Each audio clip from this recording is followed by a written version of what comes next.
Buenos días. Nosotros somos el equipo 1 y el día de hoy les vamos a presentar el tema de sarcopenia y fragilidad de la materia de geriatría. El equipo está compuesto por Beltrán Quiñones Jorge Luis, Castro López Michel, su servidora, González Zamorana Sofía, Ojeda Quintero Frida Nicole y por último Zamudio Landeros Glenda Michel. Bueno, hoy les vamos a hablar sobre la sarcopenia, así como su epidemiología, también de la definición de la fragilidad y la epidemiología de esta. Vamos a hablar sobre la fisiopatogenia, el diagnóstico de estas enfermedades y el por qué es importante realizarlo tempranamente. También hablaremos sobre el tratamiento, el pronóstico y por último las medidas preventivas. Bueno, comenzando con la sarcopenia. Tenemos que esta proviene del griego sarx, que significa carne, y penia, que significa pobreza. Esta palabra se usa para describir la pérdida de masa y potencia muscular que se da durante el envejecimiento. En 1989 fue cuando por primera vez se acuñó esta palabra, y lo hizo Irwin Rosenberg. Él lo usó para describir la pérdida de masa muscular que se da con el paso de los años. Sin embargo, tiempo después también se decidió agregar la alteración en la función muscular que tiene esta enfermedad. Es importante mencionar que la sarcopenia se incluye actualmente en las enfermedades musculares y también es entidad patológica CIE-10 desde el 2016.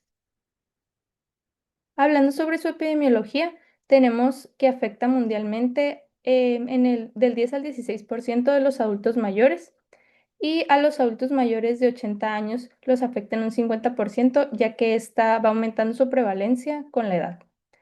La sarcopenia es más frecuente en hombres y también cabe mencionar que en un estudio que se realizó en la Universidad Autónoma de Querétaro en el 2025 se encontró que la prevalencia en los adultos mayores que tienen un antecedente de fractura de cadera es del 88%, del cual el 40% de estos ya utilizaban un auxiliar de la marcha, siendo el más utilizado el bastón. También en el mismo estudio se encontró que la comorbilidad más frecuente de la sarcopenia es la fragilidad en un 40%, de la cual les estaré hablando a continuación. Tenemos que los factores de riesgo son, pues, la edad avanzada, así como también la inactividad física.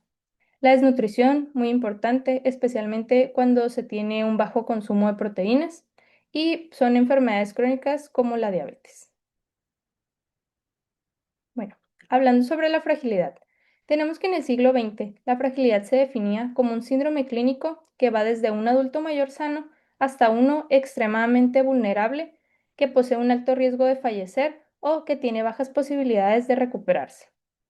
En el 2013 se describió la fragilidad como un síndrome geriátrico multidimensional, el cual se encuentra caracterizado por un aumento en la vulnerabilidad de un individuo que tiene para desarrollar una mayor dependencia o mortalidad cuando se encuentra expuesto a un factor estresante. Sin embargo, la acción conjunta de la Unión Europea describe la fragilidad como un estado caracterizado por un declive progresivo de los sistemas fisiológicos, el cual se encuentra relacionado con el envejecimiento. Esto lleva a una reducción de la capacidad intrínseca, lo que, por consecuente, lleva a una extrema vulnerabilidad a los agentes estresores. Todo esto aumenta así el riesgo de que se presenten diversos fenómenos negativos para la salud. También cabe mencionar que la fragilidad puede ser física o puede ser psicosocial, o en algunos casos es una combinación de ambas. Esta fragilidad puede mejorar o empeorar con el paso del tiempo. Bueno, hablando sobre su epidemiología, tenemos que en los adultos de 60 años o más afecta en un 25%. Esta, al contrario de la sarcopenia, es más frecuente en mujeres y también aumenta su prevalencia con la edad. En México tenemos que a los adultos de 65 a 69 años tiene una prevalencia del 24%. Sin embargo, esta aumenta hasta el 47% en los adultos ya mayores de 85 años. En cuanto a sus factores de riesgo, tenemos la edad avanzada, así como el hecho de ser mujer. También que el paciente tenga un nivel socioeconómico bajo. Tenemos la soledad y la falta de actividad física, enfermedades crónicas como lo es la diabetes y por último la polifarmacia que como sabemos es muy común en los adultos mayores. Bueno, ahora yo pasaré a hablarles sobre lo que vendría siendo la fisiopatogenia de la sarcopenia y la fragilidad. Como tal, tendremos que ambos síndromes comparten mecanismos fisiopatológicos muy similares, ya que se relacionan lógicamente con cambios fisiológicos normales acordes a la edad. que sin embargo pueden agravarse si hay enfermedades concomitantes como ya las conocidas, diabetes, hipertensión, etc.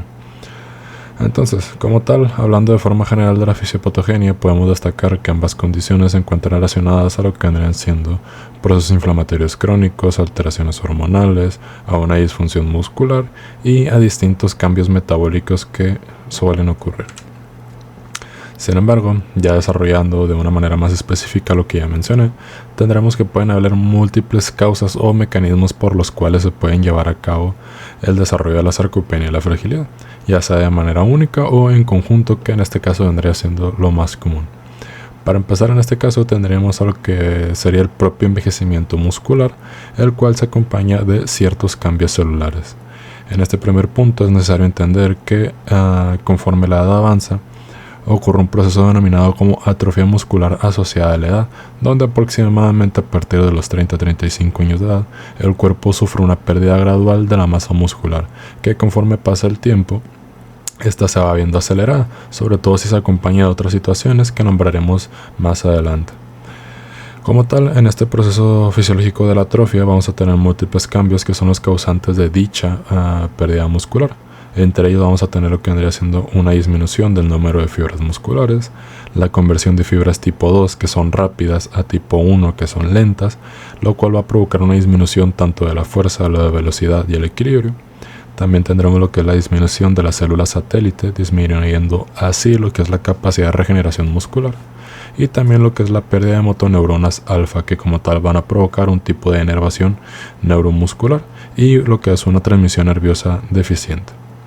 Por otra parte, también tendremos lo que es que en el paciente geriátrico sucede un fenómeno en el cual se desarrolla un estado inflamatorio crónico leve, que como tal es una elevación crónica mantenida y baja en cuestión de niveles, de lo que vendrían siendo citocinas proinflamatorias como lo van a ser la interleucina 6, la interleucina 1 beta, el factor de necrosis tumoral alfa y la proteína C reactiva, lo cual puede ocurrir por diversas razones, como va a ser un mantenimiento del estrés oxidativo celular o una disfunción del sistema inmunológico. Sin embargo, vamos a tener que la presencia de este estado inflamatorio va a provocar lo que vendría siendo la activación de diversos procesos, como lo va a ser la apoptosis de células musculares, la inhibición de la síntesis de proteína, impidiendo así el mantenimiento o la reparación de lo que vendría siendo el músculo, y por su parte lo que es la resistencia a la insulina, que tiene que ver con la cuestión de tanto de hormonas como del funcionamiento de la entrada de ciertos iones necesarios para la utilización de los músculos. Esto a su vez vamos a tener que provocar como consecuencia un proceso catabólico mantenido, una pérdida de proteínas y la disminución de la fuerza del paciente.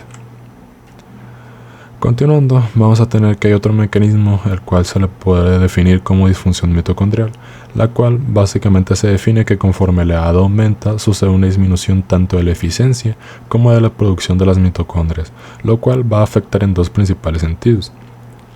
El primero es que al tener una menor eficiencia va a haber una menor producción del ATP y por ende una menor cantidad de energía a utilizar, la cual va a ser necesaria para, en el caso de las células musculares, poder mantener lo que vendría siendo su estructura y lograr la síntesis de nuevas proteínas musculares. Entonces, al haber una deficiencia de dicha energía, no van a lograr de forma satisfactoria estos procesos. En el segundo sentido, vamos a tener que se desarrolle un mayor estrés oxidativo, puesto que las mitocondrias van a aumentar lo que es la liberación de radicales libres o de especies reactivas de oxígeno, las cuales van a interactuar con las células alrededor y van a dañarlos, incluyendo lo que tendría su ADN, sus membranas y propiamente las proteínas. Continuando, tenemos lo que se le conoce como resistencia anabólica, y en este caso nos vamos a referir a lo que es una disminución de la capacidad muscular para poder lograr responder a estímulos que van a activar la síntesis de proteína. Tendremos que en un adulto joven y sano la estimulación muscular va a ocurrir mediante la realización de ciertos cuestiones como lo va a ser el ejercicio, la correcta ingesta de proteínas y aminoácidos y propiamente por procesos fisiológicos que se encuentran mediados por los niveles de insulina y por la hormona IGF-1 que tiene que ver con la hormona de crecimiento, pero esto más adelante lo vamos a mencionar más a detalle. En el caso de los pacientes geriátricos vamos a tener que tanto el estímulo como la respuesta se van a encontrar disminuidos, causando que a pesar de tener una buena alimentación, el músculo no pueda lograr una síntesis de proteína de manera eficiente. Ya para terminar, vamos a tener a estos últimos tres factores, que en este caso el primero, y es de los más importantes, son las alteraciones endocrinas, o sea, los cambios hormonales que sufre el cuerpo conforme pasa la edad. Tenemos que el envejecimiento fisiológico va a producir que haya una disminución tanto de la concentración como de la producción de las hormonas anabólicas, donde vamos a poder destacar tres principales en el caso de lo que es la sarcopenia y la fragilidad. La primera, vamos a tener que la testosterona, la cual en condiciones normales va a favorecer lo que es la síntesis proteica, el crecimiento muscular y la fuerza, mientras que al encontrarse en una baja concentración va a contribuir a un efecto contrario, como lo va a ser la pérdida muscular, el aumento de la infiltración grasa y la debilidad. En el caso de los estrógenos, se sabe que en el caso de las mujeres en la menopausia, los niveles de estas hormonas caen de forma drástica, causando una pérdida de los efectos antiinflamatorios, antioxidantes y de protección muscular. Y por último tendremos que en el caso de la hormona de crecimiento, también conocida como GH, cuyo descenso va a causar lo que es una disminución de la regeneración muscular. Ya casi para terminar, tendremos que, hablando del sedentarismo, tendremos que la inactividad física es considerada como uno de los factores que más intervienen en estas condiciones. Esto puesto mientras que el músculo no se encuentra en un uso constante, si pierde uno de los estímulos más importantes, que era lo que me refería al inicio de la presentación, y por lo cual vamos a tener que perder esa síntesis proteica de las que le hablaba, aumentando así lo que es la degradación muscular y disminuyendo la fuerza del paciente. Y por último tenemos a lo que es la desnutrición. Aquí lo que sucede es que al haber una disminución de la ingesta de alimentos tanto en calidad como en cantidad, provoca además de diversos problemas como lo puede ser anorexia, problemas dentales, óseos, disfagia o enfermedades crónicas varias. Pero además de esto vamos a tener que, relacionándolo bien al tema de la sarcopenia, vamos a tener que va a ocurrir diversas deficiencias tanto de proteínas como de vitaminas, las cuales van a provocar que el músculo no pueda mantenerse, va a disminuir su síntesis porque no va a lograr sintetizar proteínas y va a aumentar el catabolismo, o sea que va a tomar propiamente las proteínas musculares que ya están formadas para poder formar energía y así cumplir las necesidades nutricionales. Esto además sin contar otras alteraciones que pueden ocurrir principalmente neuromusculares que también pueden desarrollarse afectando a la conducción nerviosa y por ende el funcionamiento del músculo. Bueno, como mencionó mi compañera Sofía, la sarcopenia pues es un síndrome geriátrico caracterizado por la pérdida progresiva de masa muscular, fuerza y rendimiento físico. Esta condición es frecuente en adultos mayores y se asocia con mayor riesgo de caídas, discapacidad, hospitalización y mortalidad. Actualmente, el diagnóstico se basa principalmente en los criterios establecidos por el European Working Group on Sarcopenia in Older People 2, o abreviado EWGSOP2, y que actualmente se consideran como el estándar internacional. Estos consideran que la disminución de la fuerza muscular es el dato más importante para iniciar una sospecha diagnóstica. El diagnóstico iniciaría con la sospecha clínica y debemos de pensar en sarcopenia en pacientes que sean adultos mayores que presenten debilidad, lentitud para caminar, fatiga, pérdida de peso involuntaria, disminución de la actividad física o dificultad para levantarse de una silla. Bueno, como herramienta de tamizaje se utilizará el cuestionario SARC-F, que evaluará la fuerza, la capacidad para caminar, levantarse de una silla, subir escaleras y los antecedentes de caídas. Un puntaje igual o mayor a 4 puntos va a sugerir un riesgo de sarcopenia.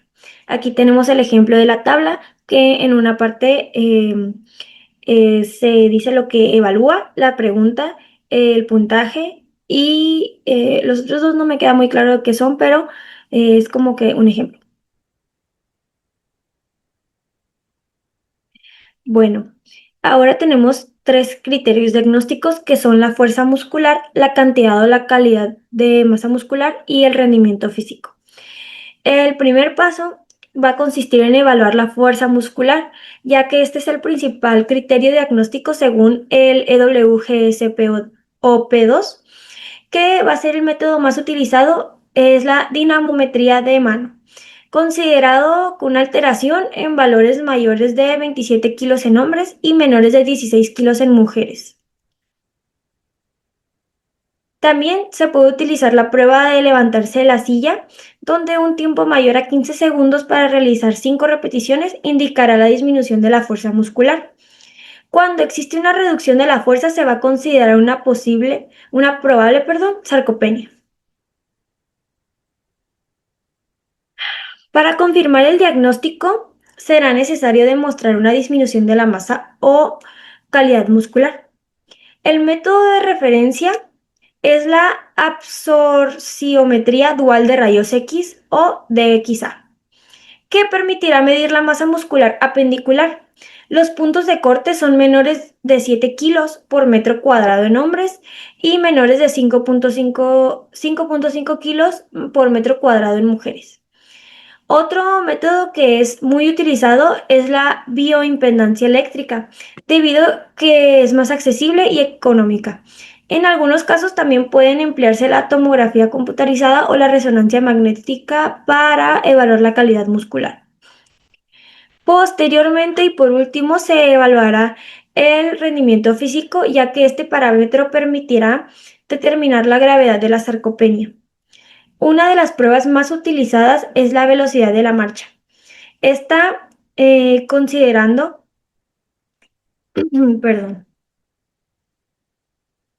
que es una alteración cuando es menor a 0.8 metros por segundo lo avanzado. Y también se puede utilizar la batería corta de desempeño físico conocida como SPPB, que esta va a evaluar el equilibrio, la velocidad de la marcha también y la capacidad para levantarse de una silla. Además, también tenemos la prueba de Time Up and Go o TUG, que esta va a permitir valorar la movilidad y el riesgo de caídas em, cuando el tiempo para levantarse y caminar de 3 metros y regresar sería de igual a 20 segundos, cuando se estaría alterada. Ahora tenemos la clasificación de la sarcopenia según el EWGSOP2. Tenemos que puede clasificarse en 3 etapas. La primera es sarcopenia probable, en la que únicamente existe la disminución de la fuerza muscular. También tenemos la segunda, que corresponde a la sarcopenia confirmada, donde además de la disminución de la fuerza, se demostrará la reducción de la masa muscular. Y por último, tenemos la sarcopenia severa, que incluirá la disminución de la fuerza, baja masa muscular y el deterioro del rendimiento físico.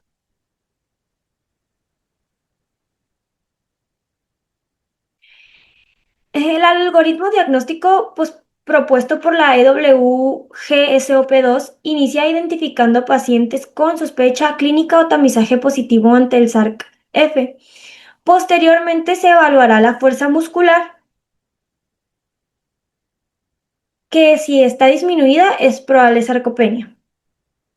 Después se medirá la masa muscular para confirmar el diagnóstico y finalmente se valorará el rendimiento físico para determinar si se trata de una sarcopenia severa.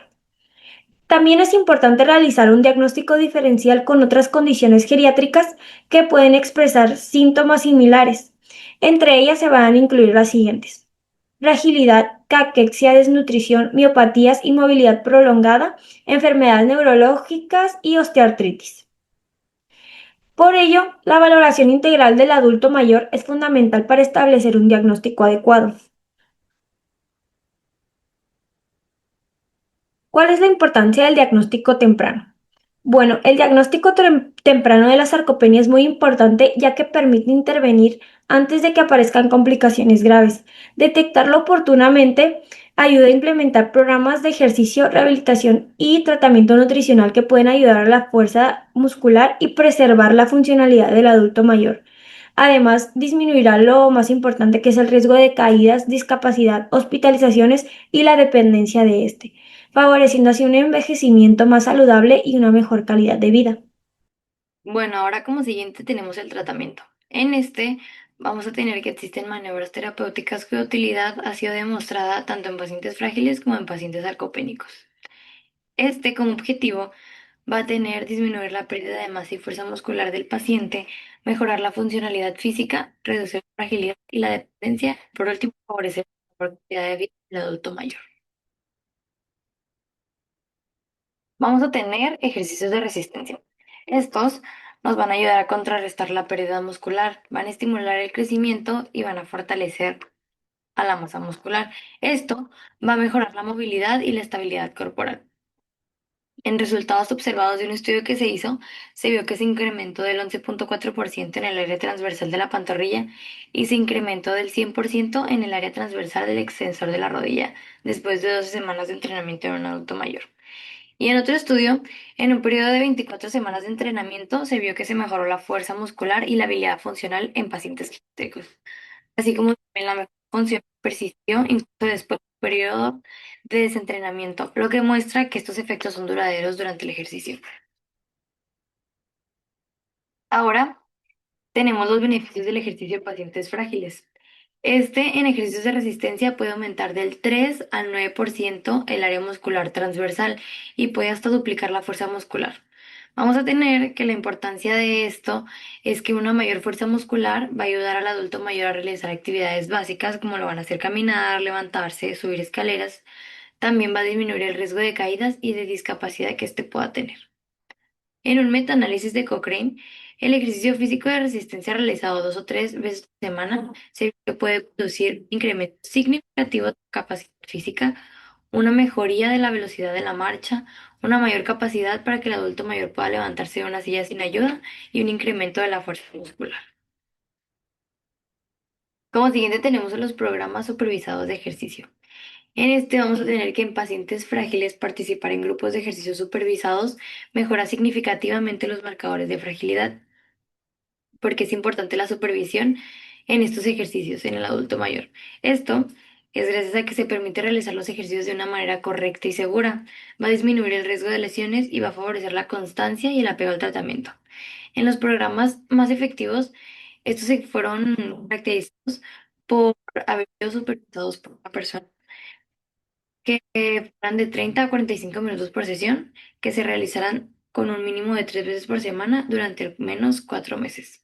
Y en resultados se obtuvo que hubo una mejoría en la fuerza muscular del paciente, una mejoría en su movilidad, una mejoría en el equilibrio y el desempeño físico, así como también la disminución de los criterios de fragilidad del adulto mayor.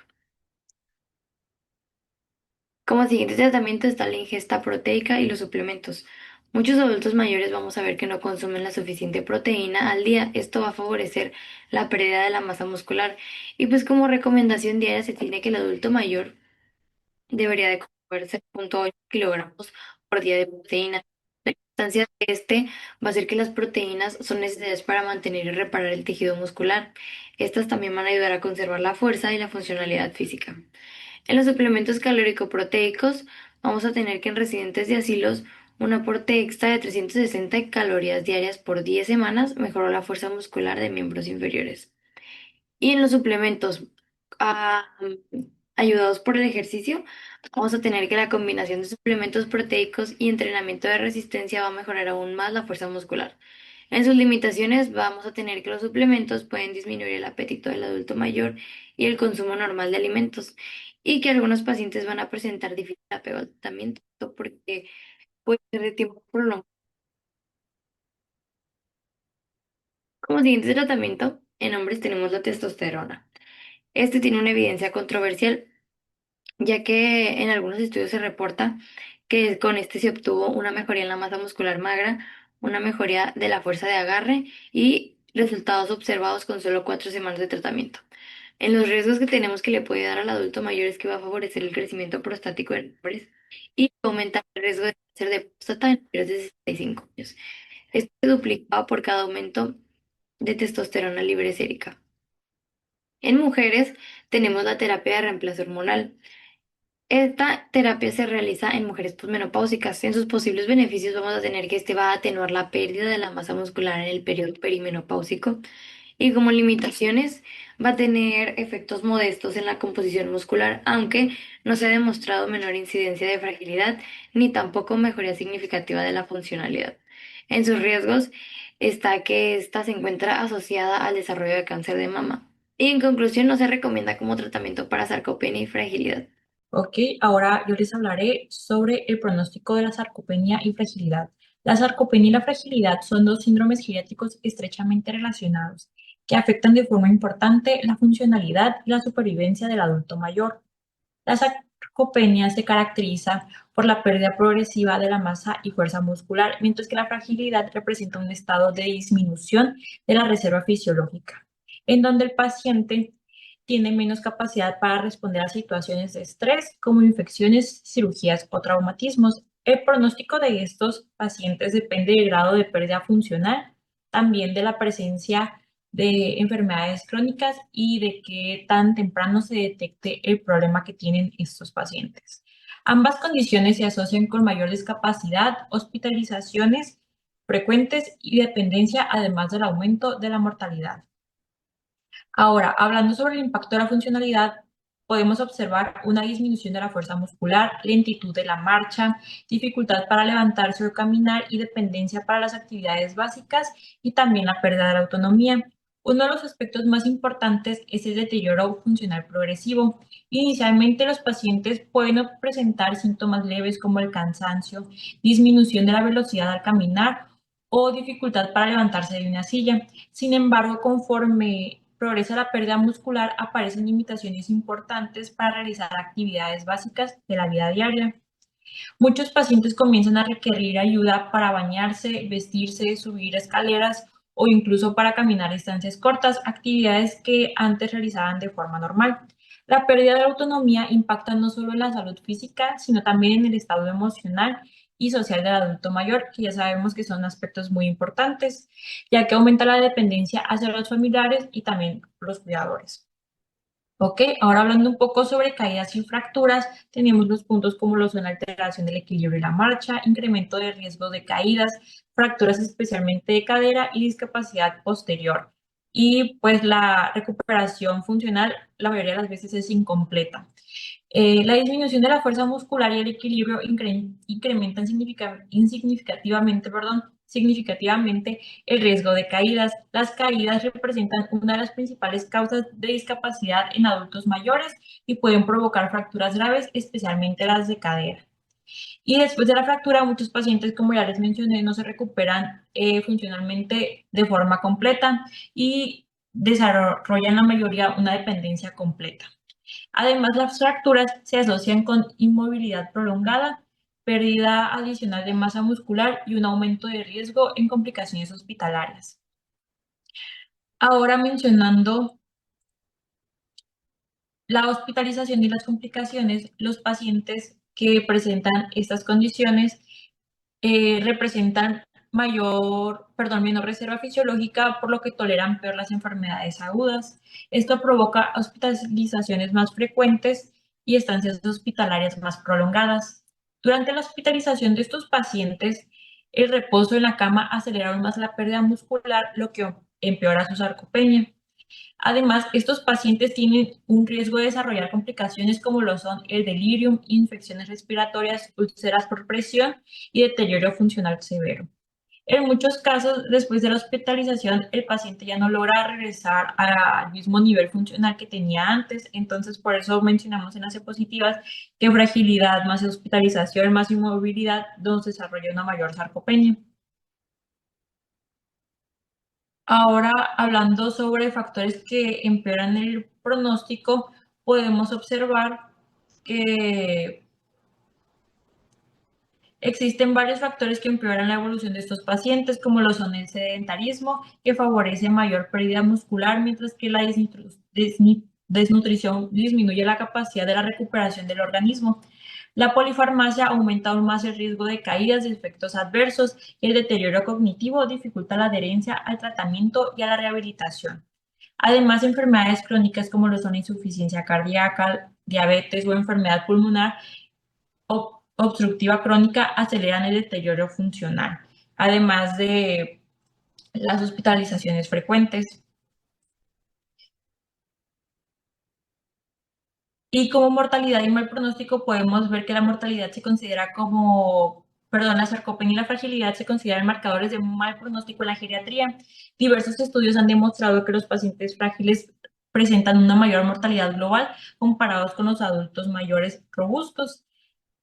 Esto ocurre porque generalmente existe una asociación con enfermedades cardiovasculares, como lo son la diabetes, la desnutrición e inflamación crónica.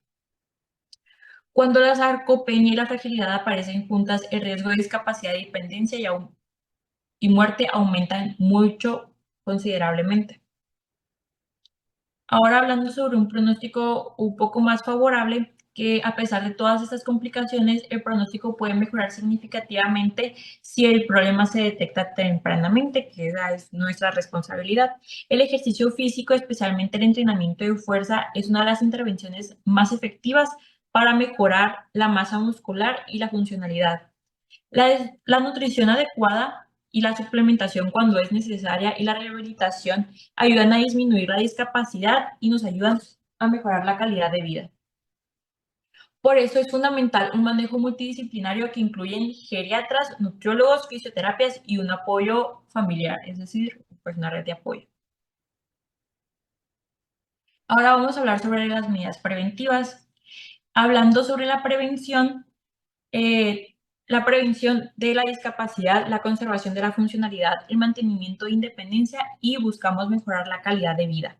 La prevención es fundamental porque tanto la sarcopenia como la fragilidad pueden disminuir significativamente la calidad de vida del adulto mayor. El objetivo principal es conservar la funcionalidad y mantener la independencia el mayor tiempo posible. Actualmente sabemos que estas condiciones no son consecuencia inevitable del envejecimiento, sino que pueden prevenirse o retrasarse mediante intervenciones oportunas. Una de ellas puede ser el ejercicio físico, el entrenamiento de fuerza o resistencia, ejercicios de equilibrio, actividad aeróbica, mejorar la masa y la fuerza muscular y además que disminuye los riesgos de caídas. El ejercicio es la medida preventiva más importante y más efectiva. El entrenamiento de fuerza nos puede ayudar a aumentar la masa muscular, mejorar el equilibrio y mantener la movilidad. También disminuye el riesgo de caídas y mejora la capacidad funcional del paciente. Además, el ejercicio aeróbico mejora la capacidad cardiovascular y favorece de mayor forma la independencia. Se recomienda realizar actividad física adaptada a cada paciente, idealmente varias veces por semana.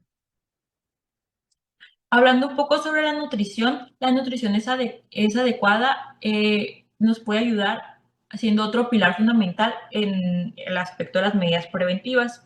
Muchos adultos mayores presentan una disminución de apetito, problemas dentales o enfermedades que favorecen la desnutrición.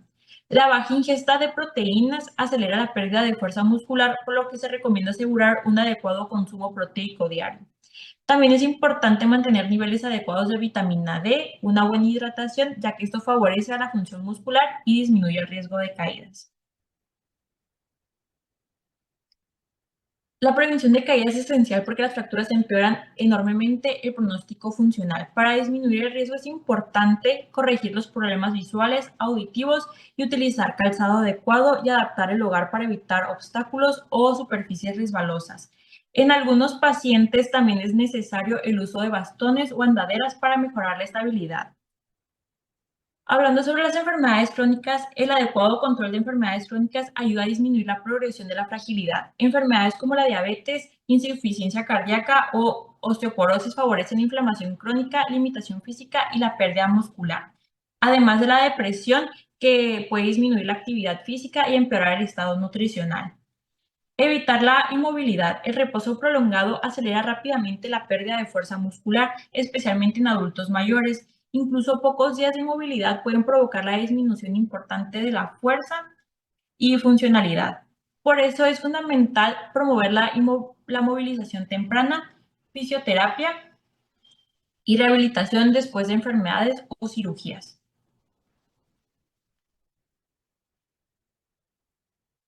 En conclusión, la sarcopenia y fragilidad representan problemas geriátricos de gran impacto clínico y funcional. Sin embargo, mediante el ejercicio, la nutrición adecuada, la prevención de caídas y el control de enfermedades crónicas, es posible retrasar su progresión y mejorar la calidad de vida del adulto mayor.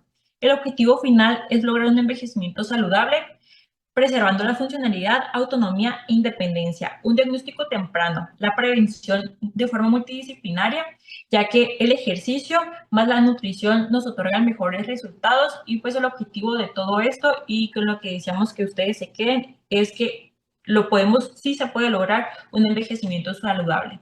Y por último, envejecer no significa perder la funcionalidad. Estas son las referencias consultadas y muchas gracias por su atención. De nuestra parte es todo.